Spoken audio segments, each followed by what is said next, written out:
Guys, this is my third video on this YouTube channel. और आज सुबह मैंने साइंस के अंदर एक बहुत इंपॉर्टेंट टॉपिक पढ़ा, ब्लड। सो आई थॉट क्यों ना वो आपके सामने मैं शेयर करूं। मैंने उसके जो है शॉर्ट नोट्स भी बनाए थे और उसको अच्छे से लिखा था, बट जो कि मैंने शॉर्ट फॉर्म में उसको लिखा था, सो आई थॉट वो आपको अंडरस्टैंड नहीं हो सकता। तो मैंने वो पिक फिर चैट जीपीटी को दी और उसको उसके लिए एक पीडीएफ जनरेट करने को बोला।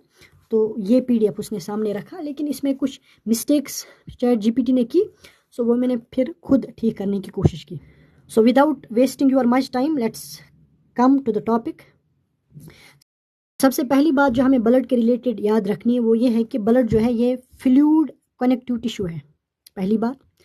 दूसरी बात ये याद रखनी है कि जो हमारा ब्लड है वो फ्लूइड के भी, उसका एक हिस्सा जो है वो फ्लूइड की फॉर्म में है और दूसरा जो है वो सॉलिड की फॉर्म में है। और जो फ्लूइड की फॉर्म में है उसको हम ब्लड प्लाज्मा कहते हैं और जो सॉलिड फॉर्म में है उसको हम ब्लड सेल्स कहते हैं। दूसरी बात जो याद रखनी है वो ये कि जो एवरेज मैन होता है, जो एक एवरेज इंसान होता है, उसकी बॉडी में 6.8 लीटर ऑफ ब्लड होता है। लेकिन ये भी साथ याद रखना है कि जो वुमेन होती है उसके अंदर 500 ml less than the man होता है, यानी मर्द के मुकाबल उसके अंदर जो है 500 ml ब्लड कम होता है। और ये बात भी याद रखनी है कि जो हमारा बॉडी वेट है, हमारा जो ब्लड है वो उस बॉडी वेट का, टोटल बॉडी वेट का 6 to 8% होता है। और उसके बाद जो इम्पॉर्टेंट पॉइंट याद रखना है वो ये है कि जो वर्टिब्रेट ब्लड कलर होता है, यानी जो इंसान एक्स्ट्रा जो इनके अंदर जो ब्लड होता है, अगर वो ऑक्सीजनेटेड हो तो उस वक्त उसका कलर जो है वो है ब्राइट रेड। यानी अगर वो ऑक्सीजनेटेड ब्लड हो उसका कलर जो होता है ब्राइट रेड होता है। और अगर वो डीऑक्सीजनेटेड यानी उसमें ऑक्सीजन ना हो तो उस वक्त वो डार्क रेड होता है। सो ये हुई जनरल ब्लड के रिलेटेड कुछ इन्फॉर्मेशन। अब हम ब्लड सेल्स के रिलेटेड जानते हैं। सो ब्लड सेल्स जो है वो दे आर ऑफ 3 टाइप्स। पहला जो है वो है आरबीसीज, राइट ब्लड कॉर्पुसेल्स। उसके बाद है डब्ल्यूबीसीज, जिनको हम कहते हैं वाइट ब्लड कॉर्पुसेल्स। और तीसरी जो है वो है platelets. So these are 3 kinds of blood cells. अब पहले हम आरबीसीज के रिलेटेड कुछ जानते हैं। सो पहली बात जो याद रखनी है वो ये कि आरबीसीज का एक अल्टरनेटिव नेम है, वो है एरिथ्रोसाइट्स। एरिथ्रोसाइट्स जो है उसका दूसरा नाम है। और ये डिस्क शेप्ड होती है और इनमें एक खुसूसियत होती है कि ये इनमें न्यूक्लियस नहीं होता। यानी जिस तरह प्रोकैरियोटिक सेल होती है उसमें न्यूक्लियस नहीं होता, उसी तरह जो आरबीसीज है इनमें न्यूक्लियस नहीं होता। इसके रिलेटेड और एक बात याद रखनी है वो ये है कि इनके अंदर एक पिगमेंट होता है आरबीसीज के अंदर, वो है हेमोग्लोबिन, जो कि एक आयरन कंटेनिंग प्रोटीन होता है। तो वो क्या है, वो ऑक्सीजन को जो है ऑक्सीजन को कैरी करता है। और एक बात जो आरबीसीज के रिलेटेड है वो लिखी हुई है वो ये है कि ये डिवाइड नहीं हो सकती ज़्यादा और इनमें लिमिटेड रिपेयर कैपेबिलिटीज़ है। यानी अगर किसी टाइम में ये डैमेज होती है तो इनको रिपेयर यानी फिर से रिपेयर होने में उतनी कैपेबिलिटीज़ नहीं है या नहीं होती।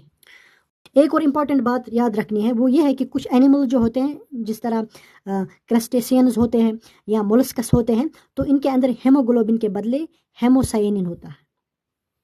इसी तरह जो इंसेक्ट्स होते हैं उनके अंदर ब्लड नहीं होता, बल्कि उनके अंदर एक फ्लूइड होता है जिसका नाम है हेमोलिम्फ।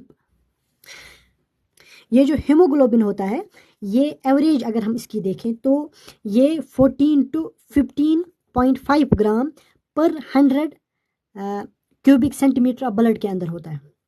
यानी हीमोग्लोबिन कितना होता है उसका जो है वो फिगर मैंने आपके सामने रखी। उसके बाद जो याद रखना है वो ये है कि जो आरबीसीज है ये लिवर एंड स्प्लीन के अंदर बनती हैं जब फ्यूटस होता है, जब अनबॉर्न बेबी होता है या अनडेवलप्ड जो बेबी होता है उस तरह नहीं बना होता, तो उसके अंदर जो लिवर और स्प्लीन होता है उन्हीं के अंदर जो है आरबीसीज बनती है। फिर जब वो थोड़ा बड़ा हो जाता है, एडल्ट बन जाता है, तो फिर उसके बाद जो है बोन मैरो में बनना शुरू होती हैं ये चीज़ें, यानी आरबीसीज। और ये जो आरबीसीज है ये एक प्रोसेस के ज़रिए बनते हैं, यानी एक थ्रू और बाय अ प्रोसेस ये चीज़ें जिस्म में बनती हैं। तो उस प्रोसेस को कहते हैं एर्थरोपोयोसिस कहते हैं। और ये जो प्रोडक्शन है यानी इनका बनना, आरबीसीज का बनना जो है, इनको हम स्टिमुलेट कर सकते हैं, या जो इनको यानी स्टिमुलेट करता है, जो हार्मोन स्टिमुलेट करता है इनको, उसको कहते हैं एरिथ्रो एरिथ्रोपोयटिन, एरिथ्रोपोयटिन। तो एक चीज़ जो है चैट जीपीटी ने अच्छी तरीके से नहीं दिया था उसका, वो मैं भूल गया। वो यह है कि जब इंसान, जो बच्चा है, जब ये 5 years ओल्ड हो जाता है तो फिर बोन मैरो जो है वो ये चीज़ें जो है प्रोड्यूस करती है, आरबीसीज। और जब वो 25 years का हो जाता है तो फिर टीबिया एंड फीमर जो है वो इसको प्रोड्यूस करती है। और उसके बाद जो रेस्ट ऑफ द लाइफ, उसके बाद जो उसका स्टेज होता है लाइफ में, तो उसके बाद जो वर्टिब्रा है, स्टर्नम है, पेल्विस है, रिब्स है और क्रेनियल बोन्स जो है ये सभी जो बोन्स हैं, ये जो सभी जो ऑर्गन्स हैं, ये फिर रेस्ट ऑफ द लाइफ के लिए जो है इंसान में आरबीसीज प्रोड्यूस करती है। अब आरबीसीज को जो एज होती है आरबीसीज की वो कितनी होती है, वो 120 डेज होती है, उसको हमें याद रखना है। और ये भी याद रखना है कि जो हेमोग्लोबिन है जब वो ब्रेक डाउन होता है तो वो बिलीरुबिन बनता है। और अगर बिलीरुबिन जो है उसका जो रिटेंशन हो जाए, वो ज़्यादा हो जाए या वो जिस्म में ही ज़्यादा रहे, तो उससे जॉन्डिस जो है डिजीज़ हो सकती है। इसके बाद एक इम्पॉर्टेंट चीज़ है, मोस्ट इम्पॉर्टेंट, जिसको हमें याद रखना है, वो है कि इनका नंबर कितना होता है, यानी ये जो आरबीसीज है इनका नंबर कितना होता है। तो उसके रिलेटेड हमें याद रखना है ये 4.5 million cubic millimetre of blood जो है, पर क्यूबिक मिलीमीटर ऑफ ब्लड जो है उसमें 4.5 मिलियन आरबीसीज होती है। और अगर इनमें अबनॉर्मल इंक्रीज़ हो जाए, अगर ये हद से ज़्यादा जो है बढ़ जाए, तो एक डिजीज़ हो सकती है जिसको हम कहते हैं पॉलीसाइथीमिया, यानी जिसको फिर कैंसर भी कहते हैं। और इसी तरह उसी को दूसरा नाम है पॉलीसाइथीमिया, उसने 2 बार उसको लिखा है।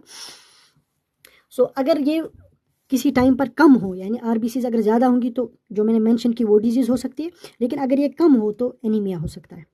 इसके बाद है WBC यानी वाइट ब्लड कॉर्पुसेल्स। सो इनका जो अल्टरनेटिव नेम है वो है ल्यूकोसाइट्स। तो इनकी जो शेप है वो राउंडेड होती है और उनके अंदर जो है न्यूक्लियस होता है।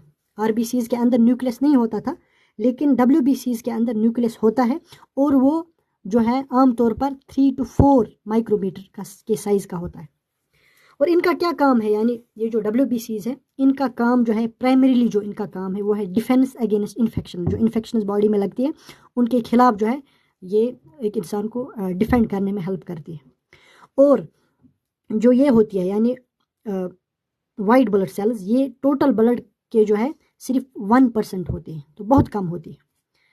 अगर इनमें इंक्रीज़ हो जाए, अगर ये हद से ज़्यादा बढ़ जाए, तो एक डिजीज़ हो सकती है जिसको हम कहते हैं ल्यूकोसाइटोसिस।